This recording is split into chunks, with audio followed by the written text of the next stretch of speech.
Hey guys, it's Odaiba here, and this is World of Vision's JP News for August 5, 2022, covering all the new stuff that's going live in World of Vision's JP on August 9. So the big thing this time around is our next cost 90 vision card in Esper, and that is Dark Ramuh. Now Dark Ramuh is a card with effects for wind and lightning, and for its party effect it has MAG up as well as slash resistance up, and when the card is maxed out on levels you also get earth ability resistance up. Now we don't know the numbers yet, so for that we will have to find out next Tuesday on August 9th. But generally speaking, for Dark Espers we are probably looking at MAG up 50 and slash resistance up 10 probably, I'm guessing from the previous numbers on previous Dark Espers.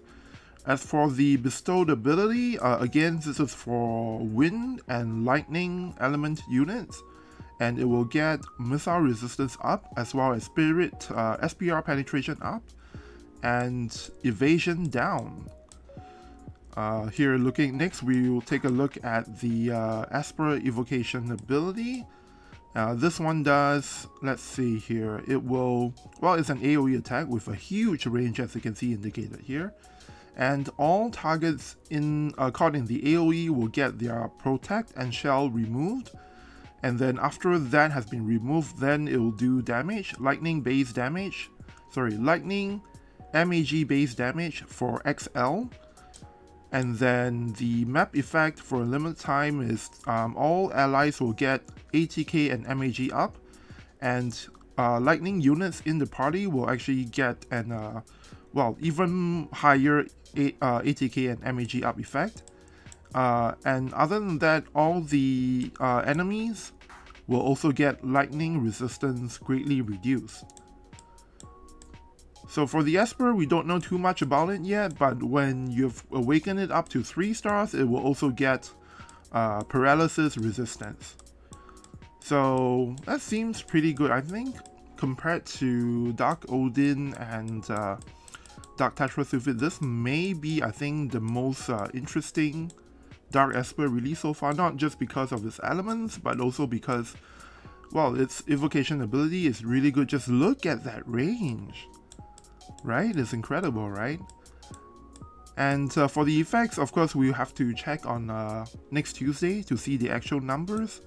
But so far, seems like, this is a really good card. Lightning, especially in JP, is an element that doesn't have a lot of, or rather is a little bit lacking in terms of vision cards. So this is definitely going to boost them quite a little bit more. And as for the wind element, I'm actually a bit concerned about is it actually viable to run both Dark Ramuh and Dark Tetrasulfide. Now I'm just reading this part here as usual. It's just you have the Dark Ramuh quest to get awakening materials, and then you have a hard quest as usual, and then I think that's pretty much it for Dark Ramuh. Let's take a look at the other contents update. Next Tuesday here in JP, we will finally get our raid boss revival.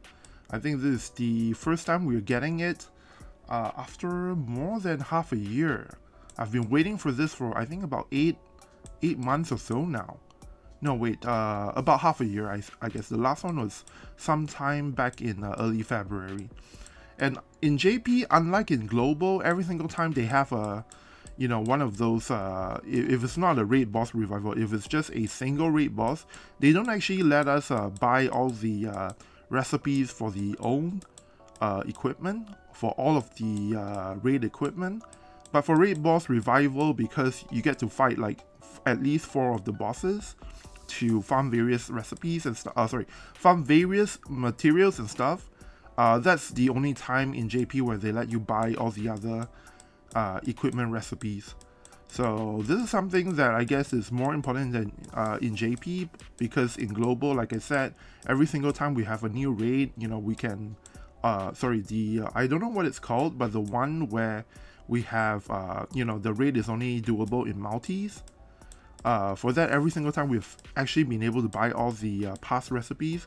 But the thing to note is that probably 4 months from now in global, we will probably have this raid boss revival, which means that we will be able to fight against a number of the past raid bosses, allowing us to get some very difficult to get raid materials. So if that's what you're lacking, definitely look forward to this. Also new this time is the tower mode is coming back, and this time they're adding floors 81 to 90 as well as EX9. This time they're giving us the wind ring, and it'll be, I don't think they've told us what kind of effects the wind version of the ring will have. So again, this is something that we will need to check out next Tuesday on August 9th. And all of this text here seems to be pretty standard. Just let me go through the text real quick. I'm actually reading this for the first time. Okay, so the EX quest and then ranking. Okay, so everything is as usual. The only new thing is the new floors and the new wind element ring. And then also in this update, we're getting part 2 of the new, or rather, scene 2 of the new interlude chapter for Young Suddenly. And I think that's about it for the contents this time, but there is one more thing I need to mention, which is that in this update, or rather at this point in time, they have found a bug